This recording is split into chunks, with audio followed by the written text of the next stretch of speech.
بسم الله الرحمن الرحيم، والحمد لله رب العالمين، وصلى الله على محمد وآل محمد الأئمة والمهديين وسلم تسليما. قال تعالى: وكذلك مكنا ليوسف في الأرض يتبوأ منها حيث يشاء نصيب برحمتنا من نشاء ولا نضيع أجر المحسنين ولأجر الآخرة خير للذين آمنوا وكانوا يتقون.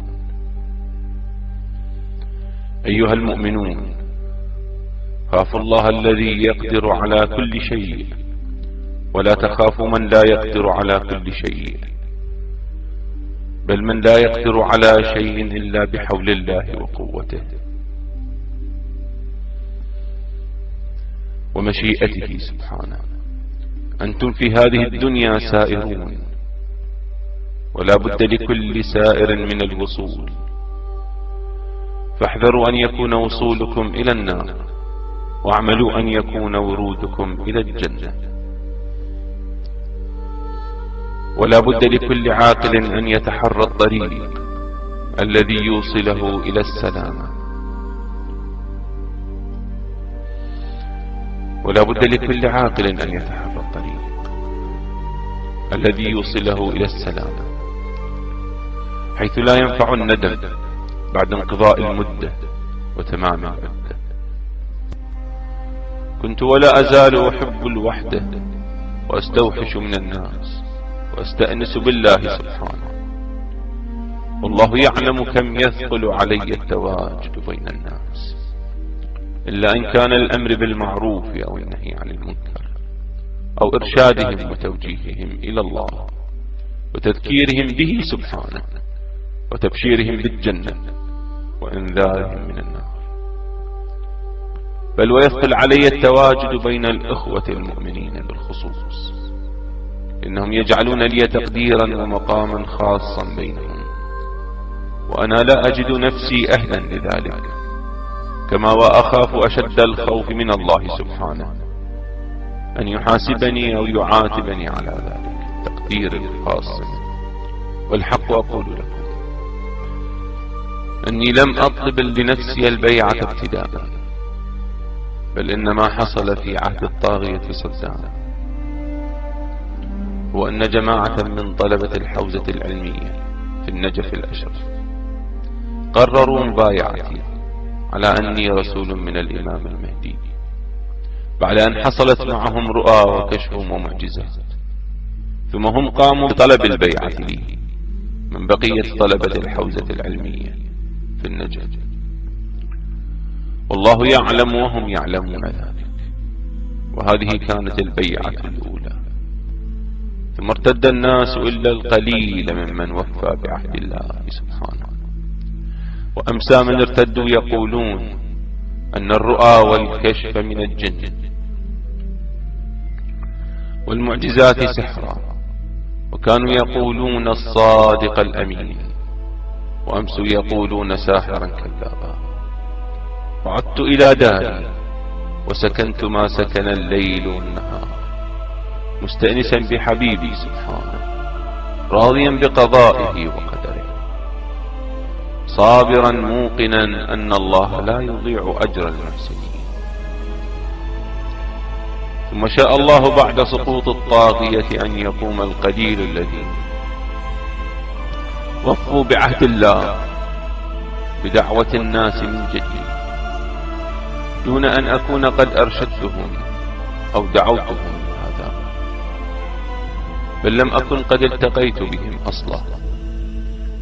ثم جاءوا وجددوا لي البيعة وأخرجوني من داري، وهذه كانت البيعة الثانية، وقد اتسعت الدعوة وانتشرت وأصبح عدد المؤمنين كثير. ثم حصلت ردة حيدر مشتت وجماعة، فلم يبق على عهد الله إلا القليل ممن وفى. وعدت إلى الدار مرة أخرى مستأنسا بحبيبي سبحانه، صابرا على كريم بلائه، ولم أدع أحدا ليبايعني. ولكن شاء الله أن يأتيني أولئك الذين طهرهم الله بولاء آل محمد، واختارهم قبل أن تخلق الدنيا لنصرة قائم آل محمد، ويجدد البيعة. وهذه كانت البيعة الثالثة بعد أن ضربت على قرني مرتين. فالحمد لله الذي جعل لي شبها بذي القرنين، وجعل لي شبها بعلي أمير المؤمنين. والحمد لله الذي لم يجعلني أطلب الإمامة بل جعل الإمامة تطلبني. والحمد لله الذي لم يهني بطلب الدنيا بل جعل الدنيا تطلبني. والله ما طلبت ملكا ولا حكما ولا مقاما ولا منصبا ولا طاعة الناس لي وانصياعهم لأمري، إلا بأمر الله سبحانه وأمر الإمام المهدي عليه السلام. ولولا قيام الحجة علي بحضور الناصر لي لألقيت حبلها على غاربها. والله إن الدنيا عندي كما أرانيها الله سبحانه وكما وصفها أبي علي بن أبي طالب عليه السلام، عراق خنزير في يد مسلم. أدعوكم إلى إقرار حاكمية الله ورفض حاكمية الناس. أدعوكم إلى طاعة الله ونبذ طاعة الشيطان ومن ينظر لطاعته من العلماء غير العاملين. أدعوكم إلى مخافة الله وإقرار حاكميته والاعتراف بها ونبذ ما سواها بدون حساب للواقع السياسي الذي تفرضه أمريكا. أدعوكم إلى نبذ الباطل وإن وافق أهواءكم. أدعوكم إلى إقرار الحق واتباع الحق وإن كان خاليا مما تواضع عليه أهل الدنيا. أقبلوا على مرارة الحق فإن في الدواء المر شفاء الداء العضال. أقبلوا على الحق الذي لا يبقي لكم من صديق. أقبلوا على الحق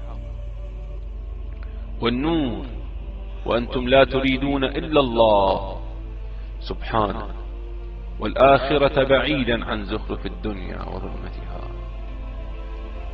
قال أبو ذر قال لي حبيبي رسول الله صلى الله عليه وسلم: قل الحق يا أبا ذر وقد قلت الحق وما أبقى لي الحق من خليل. فكما تقرؤون في القرآن: قل اللهم مالك الملك تؤتي الملك من تشاء وتنزع الملك ممن تشاء وتعز من تشاء وتذل من تشاء بيدك الخير إنك على كل شيء قدير. وكما تلبون في الحج: لبيك اللهم لبيك لبيك لا شريك لك لبيك إن الحمد والنعمة لك والملك لك لا شريك لك. اعملوا بهذه الآية وهذه التلبية، عندها ستجدون أن التنصيب بيد الله وليس بيد الناس. فما لكم كيف تحكمون؟ لبيك اللهم لبيك الملك لك لا شريك لك رغم أنوف الكافرين بملكه وحاكميته في أول الزمان وفي آخر الزمان. وسيعلم الكافرون بتنصيب الله ومن اتبعهم ويتبعهم أي منقلب ينقلبون، والعاقبة للمتقين.